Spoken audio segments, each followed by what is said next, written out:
dan KUHP yang sudah berlaku kurang lebih 44 tahun. Nah, saudara, saya kira ini sebagai salah satu bagian dari kritik publik ya, meskipun kedua undang-undang ini sudah disahkan, tapi saya kira tidak ada karya manusia yang sempurna, hanya karya Tuhan saja ya. Nah, karena itu tidak bisa dinafikan bahwa KUHP dan KUHP ini tentu banyak juga mengandung problematika yang perlu kita kritisi dan kita masukkan kita sampaikan untuk masukkan perbaikan ke depan. Nah, karena itu diskusi seperti ini menjadi penting, saudara. Nah, Bapak Ibu sekalian, ini sekilas ya tadi saya coba meng-highlight dari KUHP dulu ya. Jadi kalau kita membaca KUHP baru kita itu, sesungguhnya itu memang banyak perubahan, terutama di buku ke-1. Kalau buku kedua itu kan tentang tindak pidana. Perubahannya nggak terlalu signifikan sebetulnya. Yang paling berubah itu di buku ke-1 karena itu mengatur prinsip-prinsip hukum pidana. Yang kita belajar di Fakultas Hukum Pidana itu kan sebetulnya belajar buku ke-1 KUH pidana. Ya, asas-asas hukum pidana, prinsip-prinsip hukum pidana. Nah, sekilas perubahannya itu pertama dari aspek sistematika, KUHP baru itu hanya ada 2 buku saja. Kalau KUHP lama itu ada 3 buku ya. Tentang aturan umum, kedua kejahatan, ketiga pelanggaran. Di KUHP yang baru tidak ada lagi istilah kejahatan dan pelanggaran. Dengan istilah tindak pidana. Jadi ada buku ke-1 aturan pidana, buku kedua tentang tindak pidana. Sehingga tidak ada lagi kejahatan, pelanggaran. Nah, terus perubahan dari segi tindak pidana, rumusan pasal tindak pidananya ya. Ini yang proses pembahasannya sering jadi viral di masyarakat. Misalnya perkosaan. Kalau perkosaan itu di KUHP lama dulu unsurnya itu yang diperkosa hanya perempuan saja. Tapi kalau di KUHP baru bisa jadi yang diperkosa perempuan, bisa juga laki-laki. Nah, itu kan KUHP dibuat zaman dulu sesuai konteks perkembangan zaman. Dulu yang bisa diperkosa itu biasanya perempuan. Nah, masyarakat ini berubah, rupanya sekarang perempuan juga ganas bisa memperkosa laki-laki. Nah, sebenarnya lama itu mengakomodasi itu, jadi kalau ada laki-laki itu tidak bisa dilapor sebagai delik perkosaan. Karena salah satu unsur perkosaan itu yang diperkosa harus perempuan. Oke? Terus perzinaan. Nah, kalau zina dulu prinsipnya harus salah satu atau keduanya terikat suami. Sekarang KUHP baru nggak lagi. Jadi kalau mahasiswa yang single kedapatan berzina, kalau dulu bisa dilaporin delik perzinaan. Kecuali di Aceh ya, Islam jadi bisa. Nah, KUHP baru nanti kalau berlaku tidak mengenal dia terikat perkawinan atau tidak. Terus penghinaan presiden ya, ini antara lain. Kalau dulu delik penghinaan presiden itu delik biasa. Nah, sekarang diubah jadi delik aduan. Jadi kalau orang menghina presiden, presiden tidak ngadu ke kantor polisi, nggak akan diproses sama polisi.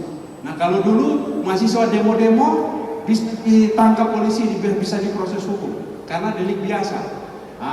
Saya perkirakan kalau presiden dia rencana mau mencalonkan 2 periode, mestinya periode pertama nggak mungkin ngadu-ngadu masyarakat yang menghina dia tuh, kecuali periode kedua nanti, karena nggak rencana calon lagi. Ya.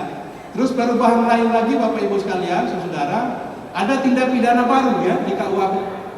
Ada beberapa tindak pidana baru yang tidak pernah diatur di KUHP yang lama. Antara lain, ada namanya tindak pidana kohabitasi, kumpul kebo.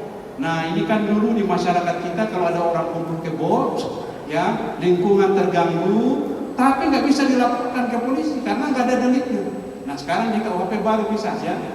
Terus ada tindak pidana yang mirip pidana santet. Ya sebetulnya menurut saya santet. Cuma kata Prof. Edi di anotasinya itu tidak sama dengan santet, tapi mirip-mirip ya. Terus diakuinya korporasi sebagai tindak pidana. Saudara, KUHP lama itu hanya berlaku terhadap subjek hukum orang perseorangan, tidak terhadap korporasi, kecuali tindak pidana di luar KUHP. Di KUHP baru nanti korporasi juga bisa dipidana berdasarkan pasal-pasal dalam KUH pidana. Terus, nah ini yang paling signifikan juga, tindak pidana terhadap hukum yang hidup dalam masyarakat. Dalam istilah lain delik pidana adat ya. Jadi nanti dibuat perdanya tersendiri. Ini dalam rangka mengakomodasi tindak pidana yang hidup dalam masyarakat, tapi tidak bisa diproses dengan hukum negara. Nah, terus perubahan lain itu dari segi sanksi, saudara, itu ada sanksi pidana dibuat dalam bentuk ori. Jadi kalau dulu rumusan pasal itu misalnya dipidana dengan denda paling banyak 5 juta.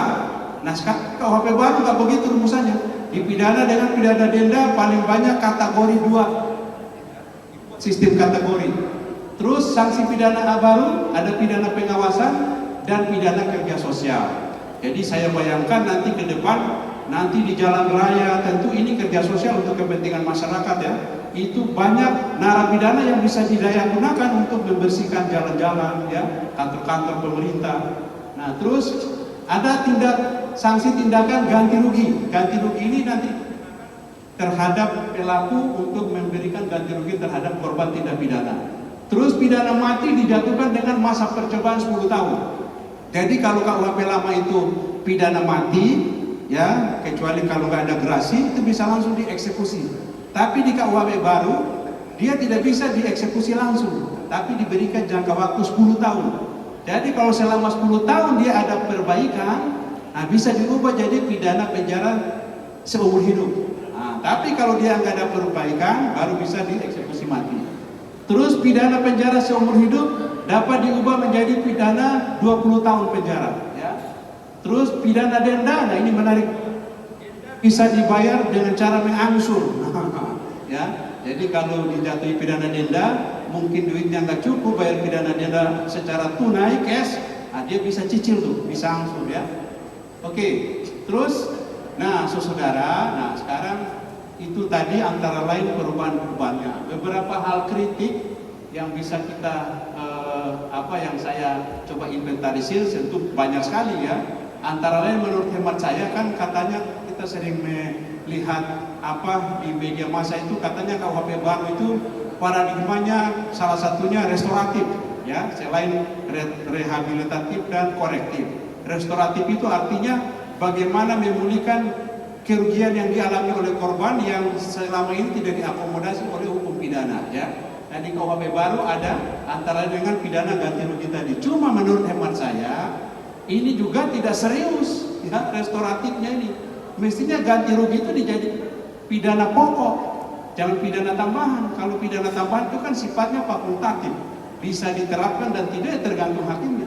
Tapi kalau dijadikan pidana imperatif, hakim wajib itu menjatuhkan itu ya. Terus yang rugi korban tindak pidana namun negara yang untung. Dalam kaitan itu mestinya yang diprioritaskan hukum pidana itu korbannya ya.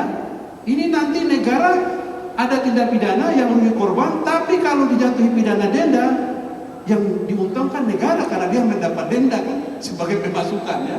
Sementara korban tadi kalau tidak diganti rugi kan tidak ada recovery-nya. Terus ini salah satu hal Bapak Ibu, saya lihat ketidakcermatan penyusunan KUHP ini.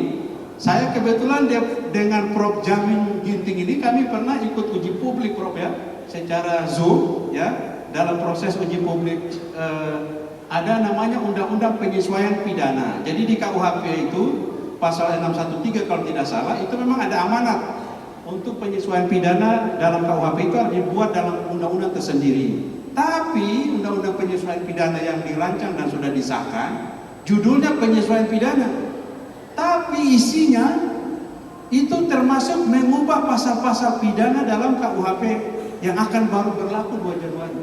Jadi dengan kata lain ini KUHP belum berlaku 2 Januari, tapi sudah dilakukan perubahan. Ya, dan perubahannya itu cukup signifikan ya, ada berapa pasal? Ada 55 pasal di dalam KUHP baru yang belum berlaku, tapi sudah diubah lagi. Itu kan menunjukkan memang penyusunan KUHP itu kan, dan itu juga signifikan ya, hal-hal yang prinsip. Oke, terus KUHP baru nanti ada masih banyak PR yang harus harus dituntaskan karena banyak undang-undang yang harus dibentuk sebagai pelaksanaan KUHP baru antara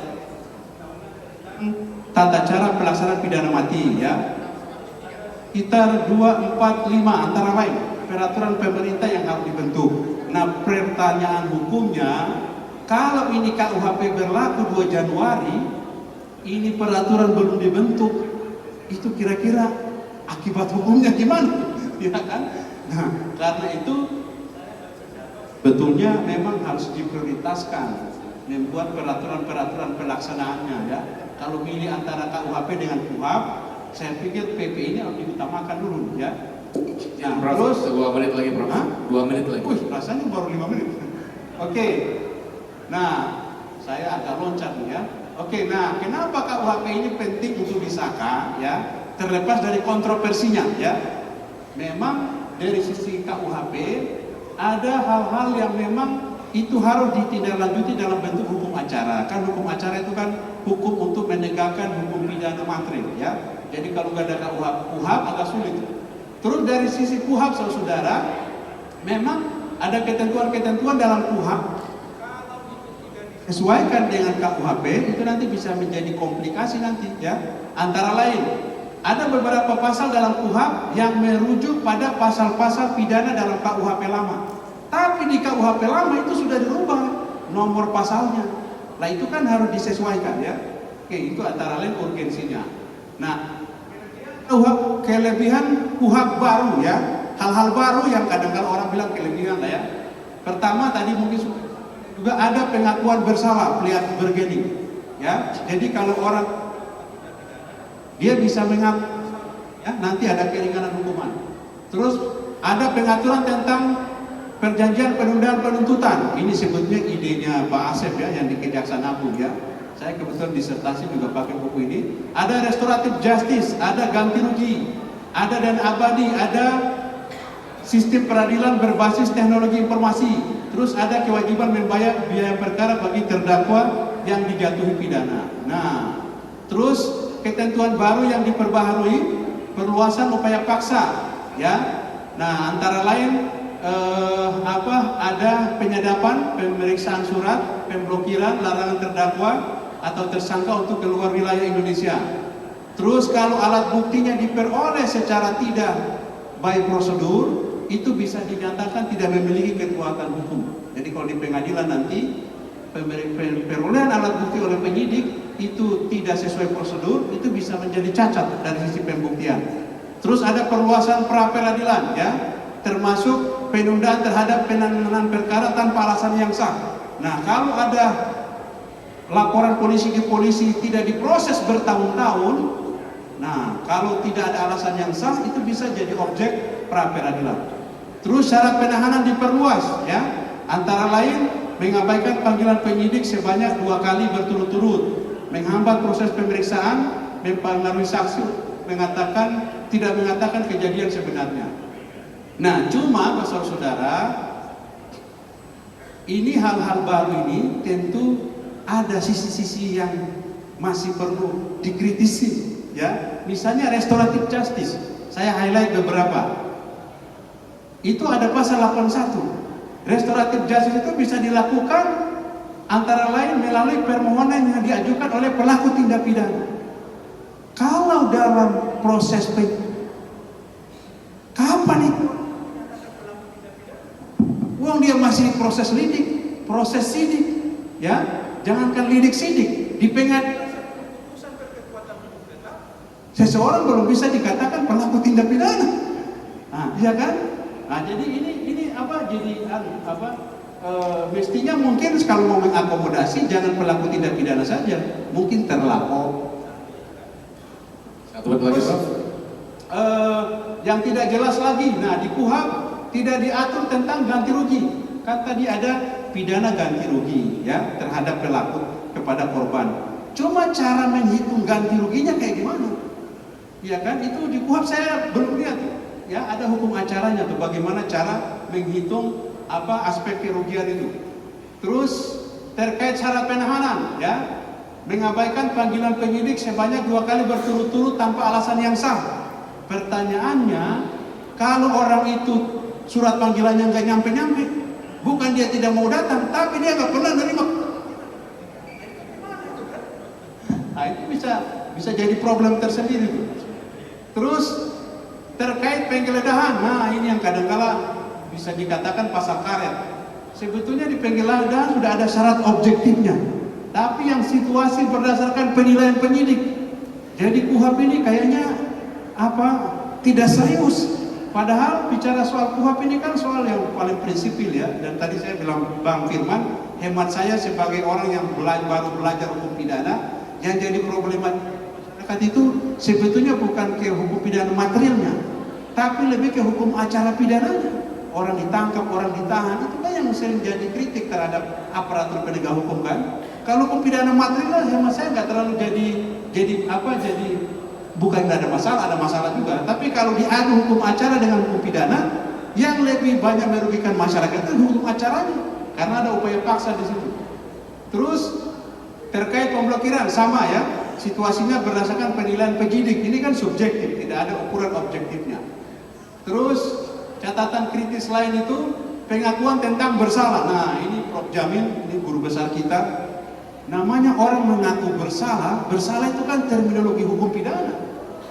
Tidak semua perkara yang dilaporkan ke polisi belum tentu orang itu bersalah secara hukum pidana. Lalu bagaimana dia mau mengaku bersalah kan? Ya kan bisa jadi yang dilaporkan itu perkara perdata, nggak ada unsur pidana. Terus dia suruh mengaku bersalah. Bersalah dalam konteks pidana ini kan kayaknya kurang logik menurut saya. Nah terus terkait pengaturan tentang kompensasi. Nah ini menarik juga nih, tadi saya bisik-bisik sama Bang Firman.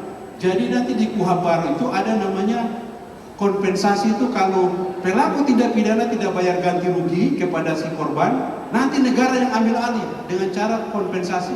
Dananya dari keuangan, dari dana negara. Bayangkan ini dari Sabang sampai Merauke, tindak pidana dalam satu hari itu bisa ribuan itu. Itu kalau dituntut kompensasi kepada negara, apa enggak jebol itu anggaran negara itu kan? Ini semangatnya sih bagus, cuma kayaknya kurang realistis. Ya, nah kalau semua pelaku tindak pidana nggak bisa bayar ganti rugi, terus dibebankan kompensasi ke negara, waduh, ini kita keuangannya gimana nanti?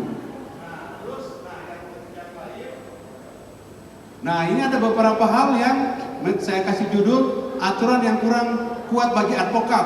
Bagi advokat itu kalau dia mendampingi klien, kalau dia keberatan, katanya cukup dicatat dalam berita acara. Sekarang kalau penyidik nggak mau mencatat gimana? Ya kan yang buat berita acara kan penyidik. Saran saya lebih progresif itu apa ya?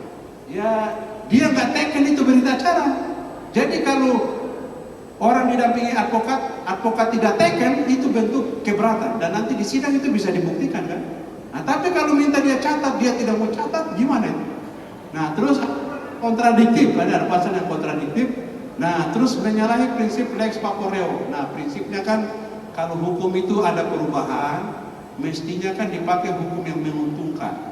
Nah saya lihat di KUHP ini ada satu pasal di ketentuan peralihan. Kalau tindak pidana yang sedang dalam proses penyidikan atau penuntutan diselesaikan berdasarkan KUHP yang lama. Nah padahal KUHP baru ini kan memang ada sisi positifnya. Misalnya orang mau restoratif justice, tapi kalau pakai KUHP lama nggak bisa restoratif justice.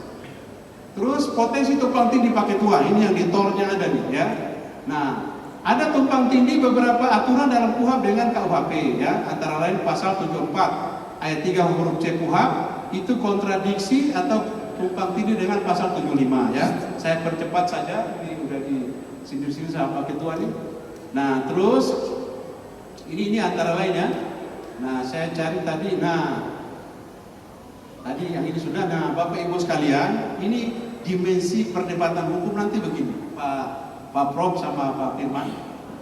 Kan KUHP Undang-Undang 1 2023 dan KUHP itu kan akan berlaku sama tanggal 2 Januari. Ya, saya bukan hukum tata negara, tapi saya juga belajar sedikit. Undang-undang itu berlaku kapan? Memang sejak diundangkan, kecuali ditentukan lain. Di KUHP itu dibilang nanti berlaku 2 Januari, berarti 2 Januari bersama dengan KUHP. Sementara kan ada yang bertentangan, saling kontradiktif. Terus undang-undang mana yang dipakai? Satu sisi KUHP bilang saya juga berlaku 2 Januari. KUHP juga bilang saya juga berlaku 2 Januari. Beda kalau KUHP sudah berlaku duluan, kemudian disusul KUHP, mungkin kan asas hukumnya kan lex posteriori derogat lege priori, hukum yang terdahulu disampingkan oleh hukum yang kemudian. Ini masalahnya dua-duanya berlaku bersama. Nah, kalau berlaku bersama gimana tuh? Itu bisa jadi ruang perdebatan juga. Yang terakhir Pak Ketua izin, yang terakhir ini selain terakhir ya. Nah, minimnya kesiapan aparat. Nah, hemat saya begini ya, sebagai praktisi yang belum terlalu lama juga ya, sebetulnya problem penegakan hukum pidana ya salah satu juga. Nah, ini ada kata Prof. Taper nih ya, berikan saya polisi, jaksa, advokat yang baik, maka dengan hukum yang jelek pun saya akan bisa menegakkan hukum dengan baik. Yang jadi tantangan bagi kita itu bagaimana merubah mindset paradigma para penegak hukum ya, dalam mengaktualisasikan prinsip KUHP dan KUHP ini. Karena kalau itu tidak, dan saya lihat sosialisasi selama ini kalau amatan saya ya, malah lebih banyak ke akademik. Para penegak hukum yang harus banyak dikasih pemahaman tentang KUHP ini ya. Oke, saya kira itu. Terima kasih. Terima kasih. Buru-buru ya. Assalamualaikum. Tangan buat Dr. Desmosarwa SAD MH.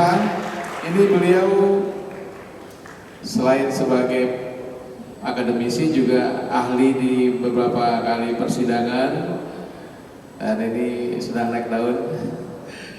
Mudah-mudahan terus berkembang. Saya praktisi juga Pak Idris ya.